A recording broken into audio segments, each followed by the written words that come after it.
I think I'm feeling this little filter. I'm gonna play with it a little more. I want to answer this, sweetheart. Your favorite auntie had a comment, and she says, "Doc, you're describing a situation where I would never have considered when moving abroad.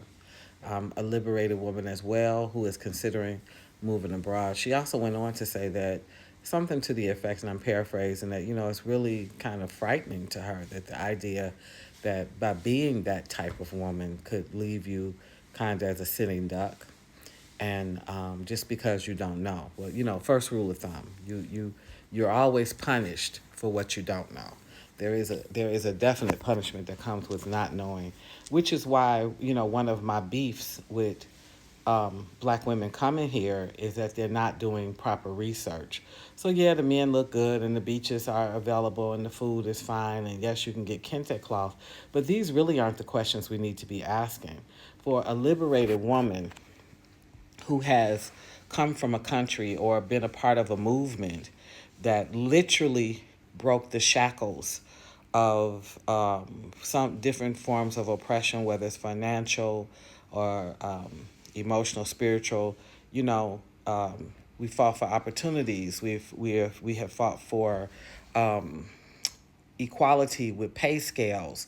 When you get that type of woman, we're talking about women that have owned their own home, started driving when they were 16, have gone through multiple cars, may still have multiple cars, have a bank account, a savings account, a 401k, have a pension. It might be a pretty hearty pension. Who have left a job where they get a pretty meaty severance pay. Okay, and then they're coming to a foreign nation, and so you're looking at the poverty line starting at $6,000. That is the poverty line. So everything under, above that, look where you have to go to get to our poverty line, which is $25,000. And so you're essentially coming as a rich woman. And even though I know, sister to sister, you're not rich, not rich on the scale of, if we looked at even our white counterparts, we're not competitive with them. But for the nation that you're coming to, you're quite wealthy. Okay. Then it's also about mindset.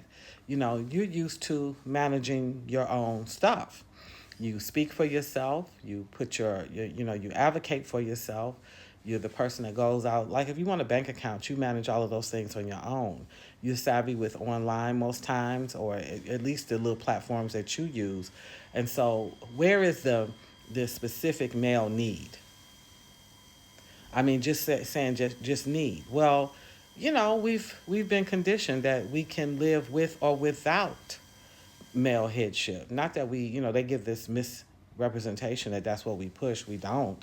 It's all been a derivative of the breaking down of the black family and the mass incarceration of black men and the dumping of drugs and guns in our communities, which has skyrocketed not only, homicide, uh, matricide, femicide, but it's been a type of genocide, an internal genocide that we've managed to, um, you know, sort of dig our way through, maneuver through all these years. So you're going to do all that to come to a country where the average man doesn't even own a car, um, where it's not uncommon to know people that don't have savings accounts or have never had their first debit card, that haven't traveled, that, yeah, they may own land but not have enough, finance to build on it. And so here he finds this woman, this attractive woman, that, or, there's something there that he can deal with, and she's holding her purse and she's managing her money and she has an opinion about how things are spent, but she actually doesn't know very much. If you looked at my other video, I asked the gentleman, what's the cost of bricks now? And there was a time I came here, bricks with 8 CDs. Now they're 12 CDs. What's the cost of the wrought iron? These are things that you need to know. You need to be able to, in your mind, flip when they're telling you, okay, something costs $10. What is that in CDs? It's taken me a couple of years, but for the most part, if somebody says $10, I know they're talking about at least 150 CDs. There's a learning curve. But let me challenge you, your favorite auntie. What we're doing is wrong. what we have traditionally done as women, because white women have been coming abroad. You know, think of all the movies Out of Africa with Meryl Streep. We haven't been coming abroad. This is a whole new territory for us. But when we became pioneers as black women, the original black women coming out of the South, and pressing our way to the north. There was a policy we had with one another, which was, you know, if you made it to the north and you established yourself and you got settled, then you would reach back and bring one forward. And those you couldn't bring forward, you would send something back so that you helped to stabilize their home. So it's kind of like what the Africans are doing is not a new model. We long been sending something back. We long been reaching back. But with this, we're not reaching back. And even if we were to reach back, when we're assisting one another, those who have been here long enough and had a learning curve, you know, because you don't have to be here extra long to get just the right learning curve. When we are reaching back and explaining, this is what to expect. This is the best way to go about it. Here are some things to consider. We're not getting people that's listening. See, when we was bringing folks from the north to the south, we knew that was dangerous. We knew from the north to the south, just the route and the time of day you was on there could mean the difference between life and death, because that's how intense the Ku Klux Klan, that's how intense racism was. And there were many of us that didn't make it. Okay. We knew living in coming up into the north how the communities was. We know that they were racially divided, that finding jobs was difficult, that we would have to bunk in and borrow and lean on one another. We knew the cost. Here we're not understanding the cost, and we're a very divided group among ourselves. Black women are not unified up here. They're splintered. They're here, they're there, they're there.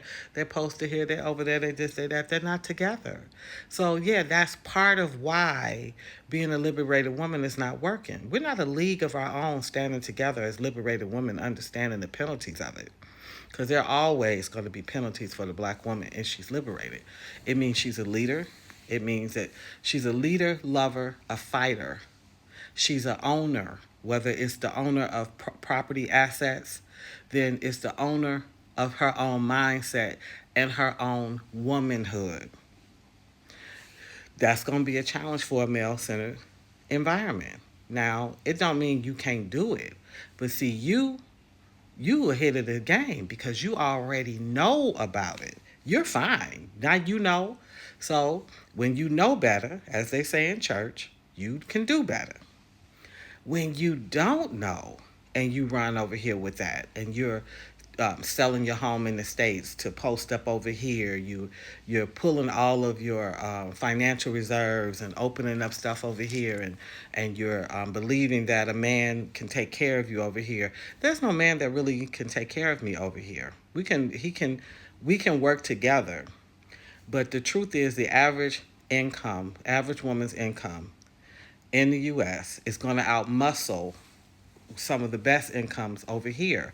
That's part of the homework that needs to be done when you're asking someone, when someone tells you they have a job as a police officer or they're a doctor or whatever. You need to know what is that salary, and then you need to convert it in from CDs into USD to understand what that actually means, and then that'll tell you who you are in that room and how safe you are in that room and how much you need to engage, not engage, uh, what conversations you need to have. There are groups. The Jews are one of them. They don't talk money. They don't talk money. They don't go in no rooms talking no money. We do a lot of talking, and we do a lot of talking way too much without understanding exactly what we're in the middle of. So, moving forward, modest is hottest.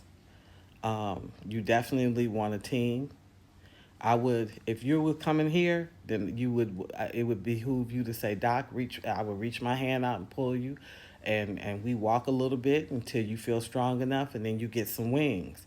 But I wouldn't suggest you fly into any foreign space as a liberated woman without understanding who you are in that room.